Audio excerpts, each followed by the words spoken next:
ও আমার বাপজিরা, আমি আপনাকে বোঝাতে চেয়েছি, তাহলে আমরা হাত তুলে মোনাজাত করি, 14 গোষ্ঠীর নাম ধরে শত শত যত ব্যক্তিদের নাম মনে আসে সওয়াব পৌঁছায়। কখন মদিনা, কখন মক্কা, কখন দেখা যায় কুয়েত, কখন দুবা, কখন খাজা হুজুর, কখন বড় হুজুর, এমন করে প্রত্যেকের নাম ধরে সওয়াব পৌঁছায়।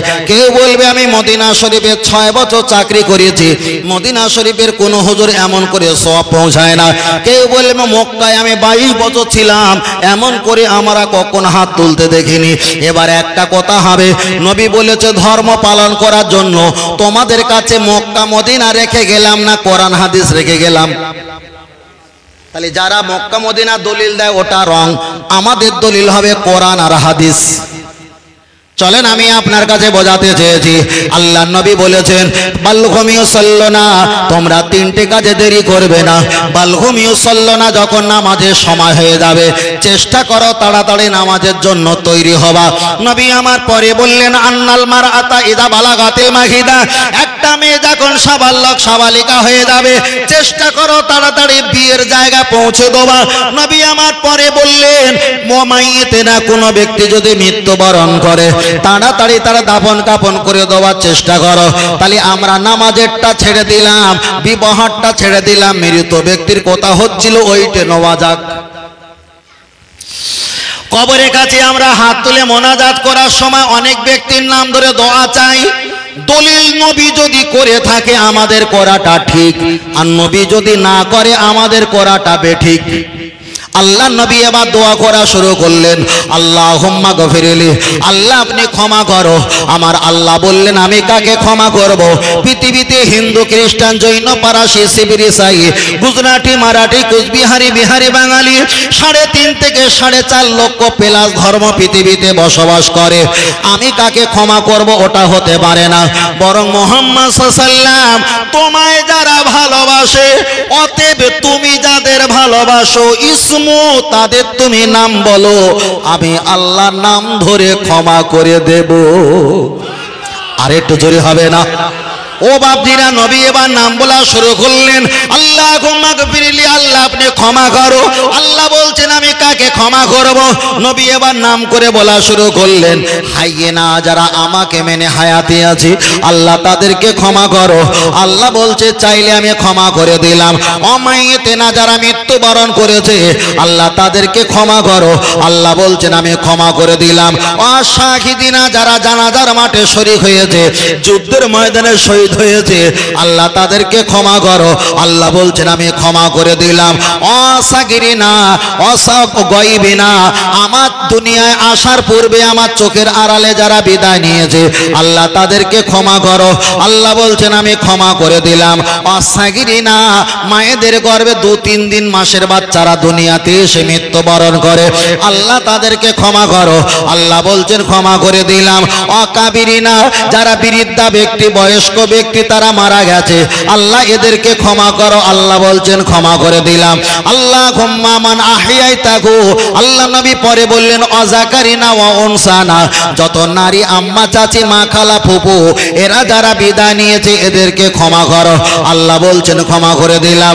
আল্লাহুম্মা মান আহইয়াইতাহু মিন্না ফাহিহি আলাল ইসলাম, দুনিয়াতে যারা ঈমান ইসলাম নিয়ে বেঁচে আছে আল্লাহ এরা চাইলে আপনি ক্ষমা করে দাও। আল্লাহ বলছেন আমি ক্ষমা করে দিলাম। অমান তাওয়াফাইতাহু, যারা মারা গেছে শুধু মারা গেলে হবে না, ফাতাফাহু আলাল ঈমান, যারা ঈমান নিয়ে মারা গেছে আল্লাহ এদেরকে ক্ষমা করে দাও। আমার আল্লাহ বলছে ক্ষমা করে দিলাম। তাহলে নবী দোয়া চাইছিল, আল্লাহ বলছে কার জন্য দোয়া চাইবে? তুমি যাদেরকে ভালোবাসো, তোমায় যারা ভালোবাসে ইসমু তাদের তুমি নাম বলো। নবী নাম ধরে ধরে ক্ষমা চেয়েছে, আল্লাহ ক্ষমা করার ওয়াদা করেছে। তাই ফুরফুরা দাদা পীর রহমাতুল্লাহ আলাইহি আমাদের শিক্ষা দিয়েছে, তোমাদের মুরব্বীরা যাদেরকে তোমরা ভালোবাসো, তোমাদের যারা ভালোবাসে তাদের নাম ধরে ধরে আল্লাহর কাছে ক্ষমা চাইবে, আল্লাহ ক্ষমা করবে। কেন? আনা বুইস্তু মুআল্লিমান, নবী হলো আমাদের শিক্ষক, নবী করেছেন তাই আমরা কাজটা করি। এই কাজটা হলো নবী আনা কাজ। আর একটু জোরে হবে না? আল্লাহ আকবার। শুধু হালকা হালকা করে মেরে যাচ্ছি, হালকা হালকা করে। তাহলে হাত তুলে মোনাজাত করার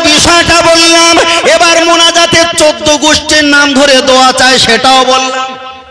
চলেন এবার আমি আপনার কাছে তৃতীয় নাম্বারে বলি, কবরবাসী হওয়ার পর আমরা কবরে মাটি দেই।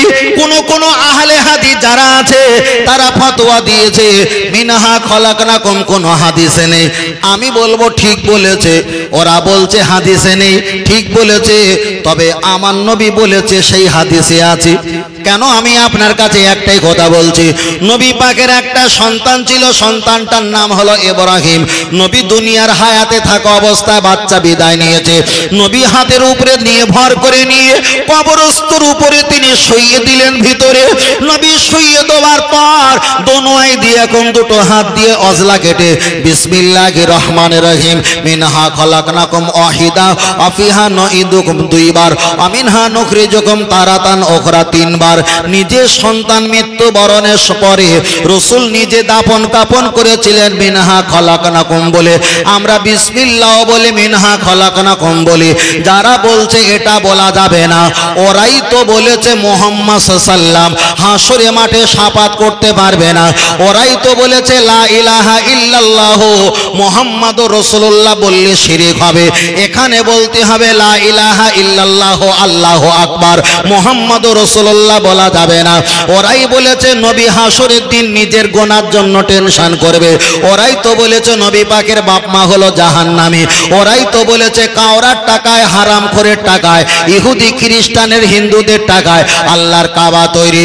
ওরাই তো বলেছে মানুষ মারা গেলে আলহামদুলিল্লাহ বলবে। ওরাই তো বলেছে স্বপ্ন দোষ হলে গোসল করতে হবে না। ওরাই তো বলেছে বিনা ওযুতে কোরআন পড়তে পারবে। ওরাই তো বলেছে দুনিয়াতে লা ইলাহা ইল্লাল্লাহ বলবে, আর কিছু মানা লাগবে না। তাহলে তারাই যদি বলে বিরহমত, তারাই যদি বলে বিসমিল্লাহ বলে তোমরা মাটি দেবে, মিনহা খলাকনাকুম বলা যাবে না। যারা মানবে তারা এক হাত সেলাই করতে গিয়ে 5 হাত ছিঁড়ে ফেলবে। কেন? নতুন করে তারা জান্নাতীর দল প্রভাব হতে চেয়েছে। কিন্তু আমাদের যে দল, আমাদের যে মত, আমাদের যে পথ, এই পথটা আমাদের পীর মাশায়েখ ওলি আউলিয়া গওস কুতুব সাহাবা তাবিন হতে হতে আমার নবীর দরজার কাছে পৌঁছে গেছে। আর একটু জোরে আল্লাহু আকবার। আল্লাহ ফের বলছি, যদি আল্লাহকে মেনে জান্নাত পাওয়া যায় তাহলে ইবলিসও আল্লাহকে মানতেন, ঠিক না বেঠিক? ইবলিস কয়েক কোটি বছর ধরে আল্লাহর নামে সেজদা দিয়েছে, আল্লাহকে মেনেছে, জান্নাত জাহান্নাম পরকাল হাসর নাসর মিজান ফুলসিরাত সব বিশ্বাস করেছে। যেই আল্লাহ বলেছেন তুমি নবী আদমকে একটু ইজ্জত সম্মান দাও, তখন কিন্তু ইজ্জত সম্মান থেকে উনি বঞ্চিত হয়ে গেছে, দিতে পারলো না। এত কিছু মানার পরেও নবী আদমকে সম্মান না দিতে গিয়ে তার সমস্ত ইবাদত হড়কে গেছে না যায়নি? তাহলে যারা হাজার ইবাদত করছে, চুল দাড়ি পেকে লাল করে একেবারে ডিজাইনের উপরে নকশা করেছে, এরাও হাজার ইবাদত করছে, বেরাহমাতেকা পড়ে আর মুহাম্মদুর রাসূলুল্লাহ পড়তে বলে তখন বলছে ও পড়া দরকার নেই। তাহলে এরাও হড়কে যাবে না শনি আর মঙ্গল? এমনি হড়কে যাবে। আল্লাহ আকবার। আল্লাহ আল্লাহ। মোটামুটি খাওয়া হচ্ছে তো, খাও, কি করবে? আজকে এই পড়েছে পাতে, কিছু করার নেই, আজকে একটু খেতেই হবে। আবার ভিটামিনস হবে না আমার পরে, শুনো কোনি ভিটামিনস ভ্যালিগুডের পানি 1 লিটার দেবে, ক্যান্সার আলা রোগীকে খাওয়াবে, জীবনে রোগী মরবে না, রোগ জীবনে সারা, শুধু মাল বোতল বোতল বিক্রি হবে। ও আমার বাতিরা, আমি আপনাকে বোঝাতে চেয়েছি, আবার বেরহমাতেকা জায়গা ঘুরে আসি, আবার কবরের কাছে পরে যাব। একরকম মাল খাওয়াবো না, 2 রকম হোক। চলে না গিয়ে যাওয়া যায়। নবী আদম আলাইহিস সালাম আল-জিবালা একটা পাহাড়ের উপরে বসে আছেন। নবী আদম আলাইহিস সালাম বসে থাকার পর যত সম্ভব কে তাফসীরটা হলো তাফসীরে মুনির আমার মতাশালাক যে ওখানে থাকতে পারে। নবী আদম আলাইহিস সালাম তিনি আল-জিবালা পাহাড়ের উপরে বসে আছে। জঙ্গলে কিছু হরিণ এসে জিজ্ঞাসা করলেন, কাইফা হালুকা, ও নবী আদম আলাইহিস সালাম তোমার কি খবর? খুব ভালো করে শুনবে, এটা বুঝতে পারলে তাহলে আপনার মনটা আরো আনন্দ জাগ্রত হবে। নবী আদম আলাইহিস সালাম বলেছিলেন, আমি আল্লাহর ভয়তে, আল্লাহর গজবের ভয়তে আমি চোখ থেকে পানি ছেড়ে দিয়ে কান্নাকাটি করা শুরু করে দিয়েছি। জঙ্গলের হরিণ বললেন, নবী আদম তোমার দুঃখ কষ্ট দেখে আমাদেরও কষ্ট বেড়ে গেছে। ওনারাও কান্না শুরু করলেন। তাফসীরকারকেরা ব্যাখ্যা করেছে।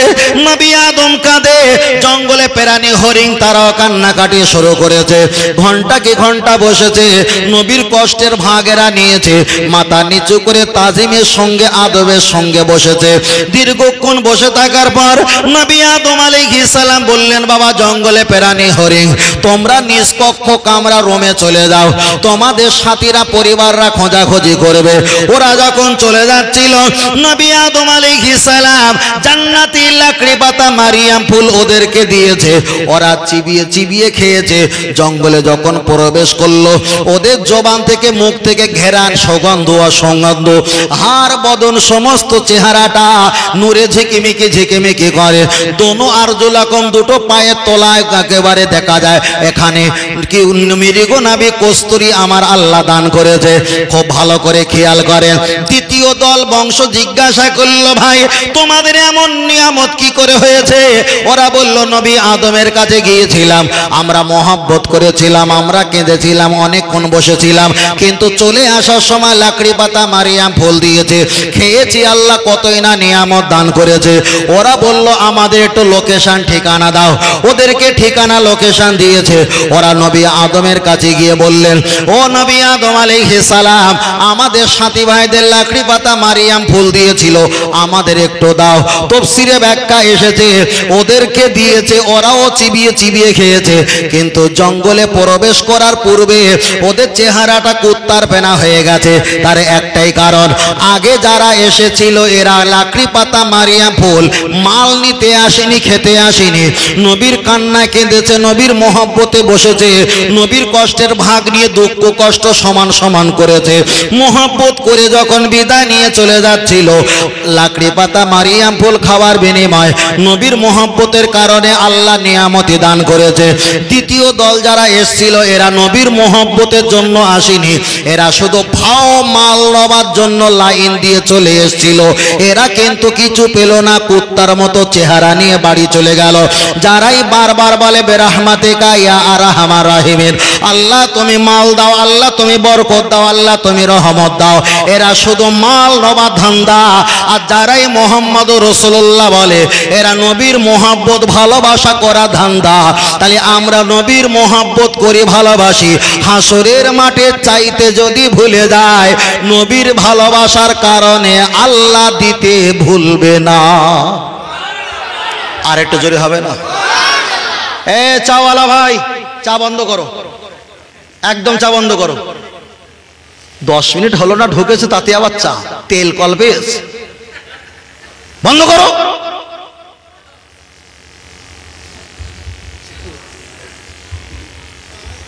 আল্লাহ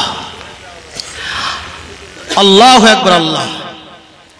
কিতাবটার নাম হলো ফতোয়ায়ে মুজমা। কিতাবটার নাম কি? ফতোয়ায়ে মুজমা। ওইখানে একটা ব্যাখ্যা এসেছে, কেউ যদি মসজিদে নববীতে ইতিকাফ করে জানে কি কামাবে, ছেলে মেয়ে বিয়ে বাচ্চা বাড়ি পরিবার এক জায়গায় বসে নবীর কথা, কোরআনের কথা, হাদিসের কথা, দ্বীনের তালিম লেনদেন করলে মসজিদে নববীর চাইতে বেশি সওয়াব আল্লাহ দান করবে। সুবহানাল্লাহ। এখানে এত চা খাওয়া হয়, এসে তাও মিলাদ শোনা বাদ দিয়ে আমরা 2 ঘন্টার খরিদ্দার, 1.5 ঘন্টা খরিদ্দার আমরা পালাবো, তাতে আবার চা গেলা শুরু হয়েছে। মানে এক হাত সেলাই করতে গিয়ে 5 হাত ছিঁড়ে যায়, যাক তবুও চা খাবো। এসব বন্ধ করতেই হবে। এসব এই আমাদের মতন আলেম হুজুর যদি বন্ধ করায় স্টপ নেয়, সমাজে বন্ধ হবে, ঠিক না ঠিক? আর যদি বলে ওরা যা করছে করো, আমি করি, ওই হবে ভাই, পানির উপরে নাম লেখা হবে, পরের দিন খুঁজে দেখবে, জীবনে খুঁজে পাবে না। তাকবীর, নারে তাকবীর। যারা খেয়েছেন খেয়েছেন, সিটকে বসে থাকেন, আর খবরদার খাওয়ার নাম লিও না। এটা তাকবীর, নারে তাকবীর। তাকবীর হয় না, তাকবীর হয় না। কালাম ভাই, ওই ইলিয়াস, ওই বালিশ টালিশ নিয়ে এসে ভাই দেই, বুঝলেন না? এটা তাকবীর, নারে তাকবীর। আহলে সুন্নাত আল জামাত, সিলসিলা হক ফুরফুরা শরীফ, মদিনা মক্কা শরীফ, আল কোরআনের আলো, আল হাদিসের আলো।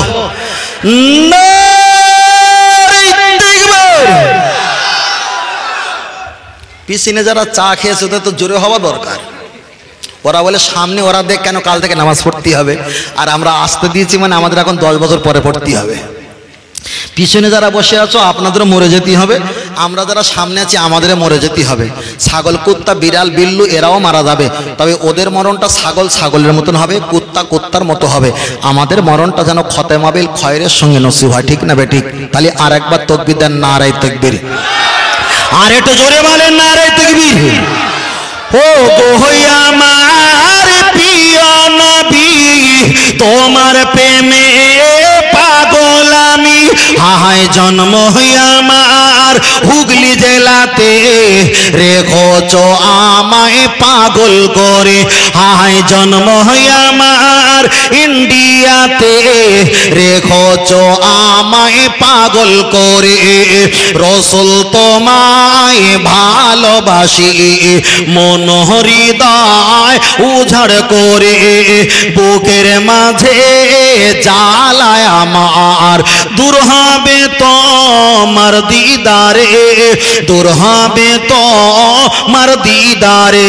জোরে বলেন সুবহানাল্লাহ। আর একটু জোরে বলেন। ও নবী সুখে তুমি, দুঃখে তুমি, মুখে তুমি, বুকে তুমি। হায় মায়া যদি লাগে তোমায়, মায়া যদি লাগে তোমায়, দিদার দিও স্বপ্ন যোগে। রসুল তোমায় ভালোবাসি, মন হৃদয় উজাড় করে। বুকের মাঝে জ্বালায় আমার, দূর হবে তোমার দিদারে, দূর হবে তোমার দিদারে। আল্লাহুম্মা জোরে পড়েন, ওয়া আলা আলি।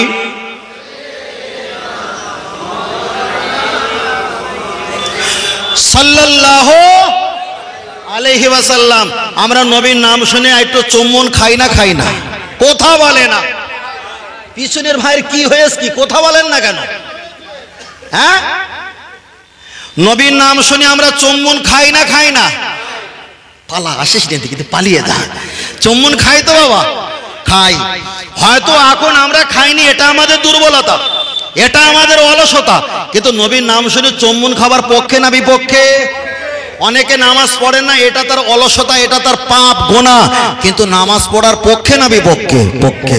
নবীর নাম শুনে আমরা চুমু খাই, চুমু খাই। একবার নাম শুনলে কবার চুমু খাই? আমরা 3 বার চুমু খাই। তা কোন একটা মৌলভী সাহেব বলছিল আল্লাহ বড় না নবী বড়? তার শ্রোতারা বলছে আল্লাহু আকবার মানে আল্লাহ মহান, আল্লাহ বড়। তাহলে নবী ছোট, নবীর নামে একবার শুনে যদি 3 বার চুমু খাও, তাহলে আল্লাহ বড়। আল্লাহর নাম শুনলে একবার 3 তিরিকে 9 বার চুমু খেতেই হবে। আল্লাহু আকবার। আল্লাহ বড় ভাই বসো, মাশাআল্লাহ। তাহলে নবীর নাম একবার শুনলে যদি 3 বার চুমু খাও, তাহলে আল্লাহ তো মহান। আল্লাহর নাম একবার শুনলে 3 তিরিকে 9 বার চুমু খেতেই হবে। যুক্তিটা ভালো না খারাপ? ভালো না খারাপ? ভালো।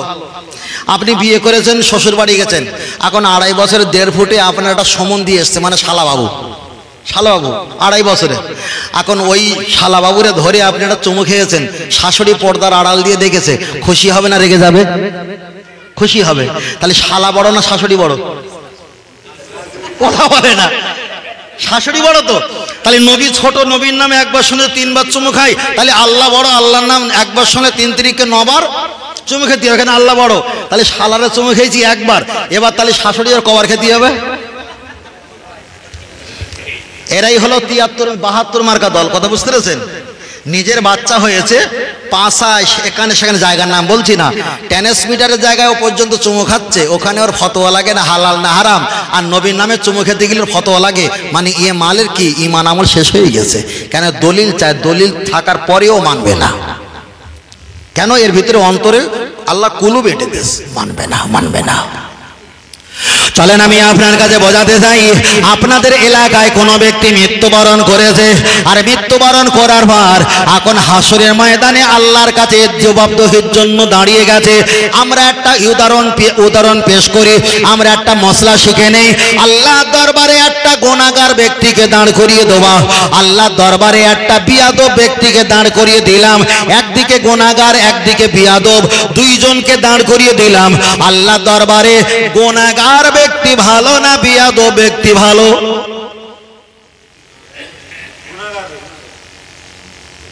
গুনাহগার ব্যক্তি। ও বিষ্ণের চোখ করে আছে, দেখ বলে হুজুর পয়সা লাইটে, উনি বলে আল্লাহ আল্লাহ দরবারে যদি গুনাহগার ব্যক্তিকে হাজির করিয়ে দেওয়া হয়, আবার যদি বিয়াদব ব্যক্তিকে হাজির করিয়ে দেওয়া হয়, বিয়াদব ব্যক্তি আল্লাহর কাছে ভালো না গুনাহগার ব্যক্তি আল্লাহর কাছে ভালো? একটাবার আগিয়ে যাওয়া যাক। আমার আল্লাহ কোরআন শরীফে জানিয়েছেন, ও আমার বান্দা জেনে রেখে দাও, তোমরা যতই বড় গুনাহগার হও না কেন, লা তাকনাতু মির রাহমাতিল্লাহ, আমার জান্নাত থেকে তোমরা পালিয়ে যাবে না, জান্নাতের আশা করবে। ওটাই তো গুনাহগারের জন্যই আল্লাহ বলেছে,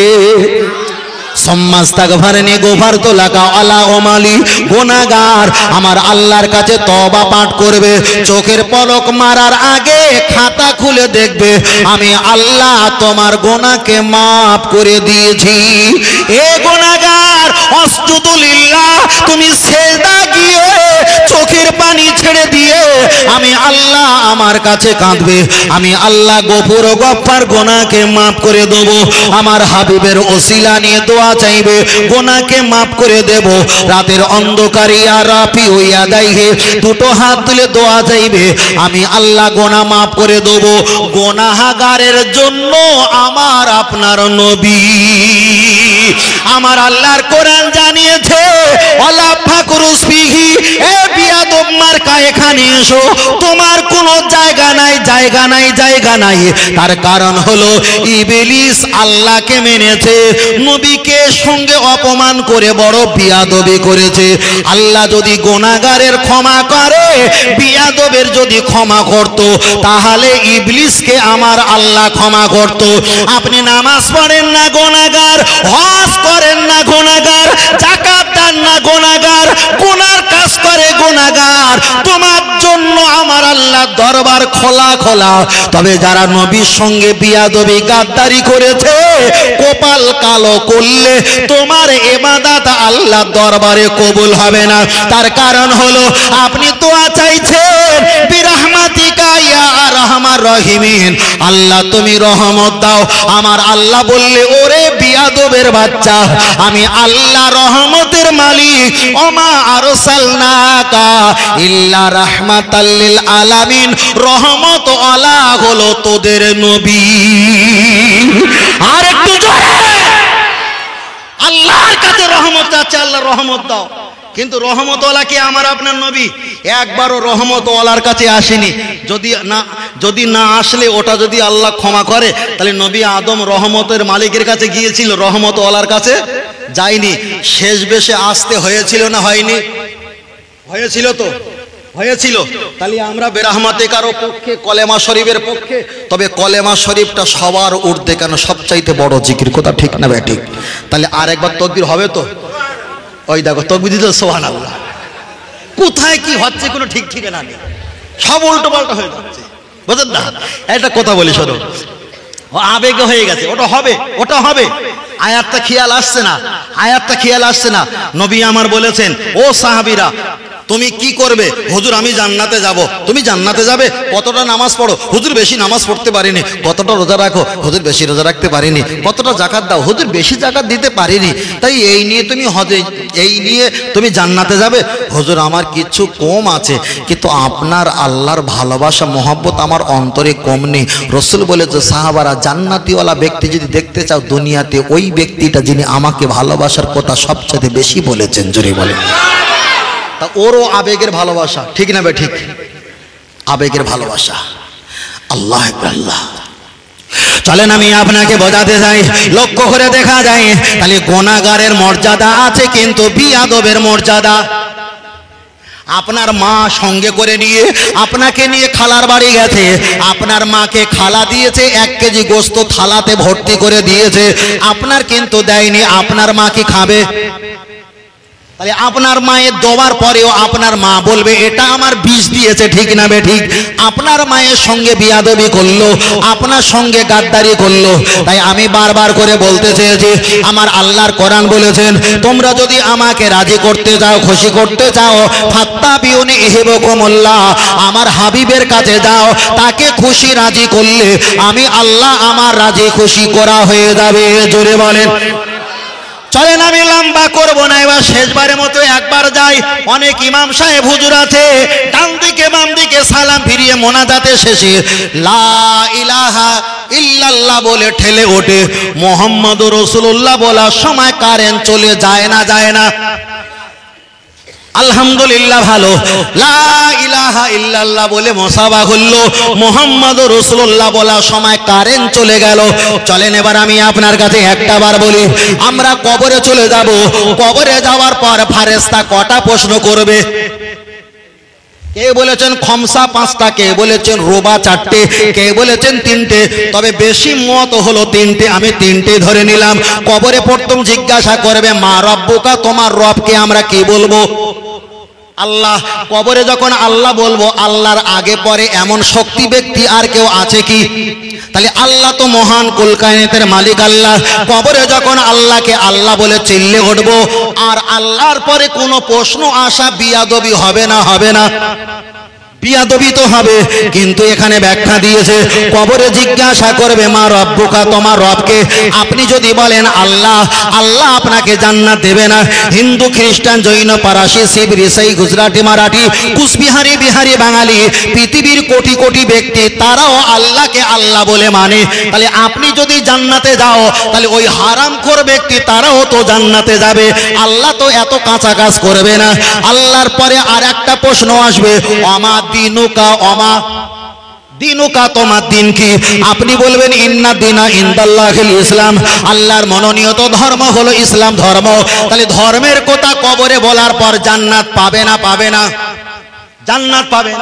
অনেকে ধর্ম পালন করে, লা ইলাহা ইল্লাল্লাহ বলে ঠেলে ওঠে, কিন্তু মুহাম্মাদুর রাসূলুল্লাহ বলে না। তাহলে আল্লাহকে আল্লাহ বলে জান্নাত পেলেন না, দিনকে দিন স্বীকার করার পর জান্নাত পেলেন না। ফাইনাল পরীক্ষা প্রথমে হয় না শেষে হয়? প্রথমে যা ছিল ওগুলো টেস্ট পরীক্ষা, আদুরে বাদুরে মাথা ফোটা কপাল বাটা সব উত্তর দেবে, কাজ হবে না। ইবলিসও বলবে আমার রব তুমি আল্লাহ, ওতে কাজ হবে না। ইবলিসের কাছে নবী ছিল না, ওটাই হলো ফাইনাল পরীক্ষা। কবরে জিজ্ঞাসা করবে আমার নবীকা, তোমার নবীকে? যারা বেরহমতেকা বলে চিল্লেছে, লা ইলাহা ইল্লাল্লাহ বলে ঠেলে উঠেছে, মুহাম্মাদুর রাসূলুল্লাহ বাদ দিয়েছে, ওরাই তো ফাইনাল পরীক্ষায় শেষ। কিন্তু আমরা তো সব বলি, কিন্তু মুহাম্মাদুর রাসূলুল্লাহ বলতে ভুলি না। আপনি যদি কবরের ভিতরে বলতে পারেন ওমা কুনতা তাকুনু ফি হাক্কি হাজার রাজুল হাজা মুহাম্মাদুর রাসূলুল্লাহ, উনি তো আমার নবী, তাহলে আপনি ফাইনাল পরীক্ষায় পাস। আল্লাহর নামে সওয়ালের জবাবটা রাইট চিহ্ন উঠবে, দিনের নামে জবাবটা রাইট চিহ্ন উঠবে। কেন? তুমি নবীকে চিনে ফাইনাল পরীক্ষায় পাস করেছো। আর একটু জোরে। তাহলে আমরা নবীকে চাই কি চাই না? ফের বলছি, ঈমান থাকলে আমল অলরেডি হয়ে যাবে, কিন্তু আমল থাকলে ঈমান যদি না থাকে কোনো কাজ হবে না। নবী যদি থাকে নামাজ আসবে, টুপি আসবে, দাড়ি আসবে, জুব্বা আসবে, হজ আসবে, ওমরা আসবে।